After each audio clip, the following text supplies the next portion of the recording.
Mali has been struck by what officials and analysts are calling one of the most coordinated militant attacks the country has seen in years.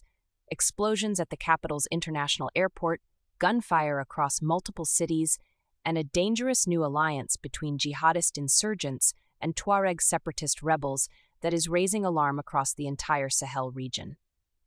This isn't just a Mali story. It's a stress test for a security architecture that was already failing.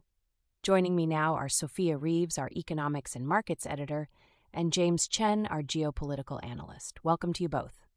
Thank you, Emma. Look, what strikes me immediately is the sheer scale of this. We're talking simultaneous strikes on Bamako's international airport and 4 other cities, claimed jointly by JNIM and Tuareg rebels.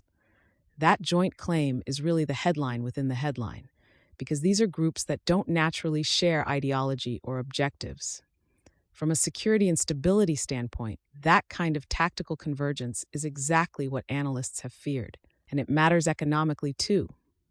Mali's already fragile investment environment, its ability to attract any kind of development financing, takes a serious hit every time state authority looks this compromised.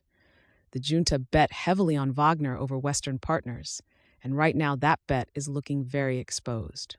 James, from your perspective, how significant is this JNIM-Tuareg alliance, and what does it tell us about where the broader Sahel crisis is heading? Well, I think what we're seeing here is something that's been building for a while, but has now become impossible to ignore. The alliance is essentially opportunistic. JNIM gets local legitimacy and territorial access in the north. The Tuareg get firepower and international attention for their separatist cause. It's not an ideological marriage, it's a marriage of convenience. And those can actually be more dangerous in the short term because both sides are highly motivated. Here's what worries me. The fact that they hit the capital, the airport specifically, tells you this isn't a remote insurgency anymore. This is a direct challenge to the state's claim to sovereignty, and the junta's response, almost certainly more Wagner-backed military operations, is the one response that history in this region tells us doesn't work. Sophia, final thought. Where does this go from here, and what should we be watching for in the coming days? My assessment is that the most likely path is the most concerning one. The junta doubles down on military force, political dialogue stays off the table, and the JNIM-Tuareg coalition consolidates rather than fractures. I'd watch ECOWAS closely. The regional body has been largely sidelined by the Sahel juntas, but an attack of this scale might force a conversation nobody's wanted to have.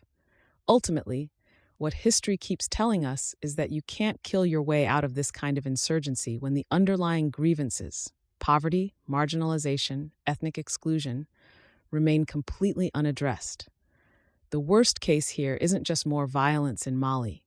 It's that this becomes the template for Niger and Burkina Faso too. Thank you both. Sophia, James, really important analysis on a fast-moving and deeply worrying story.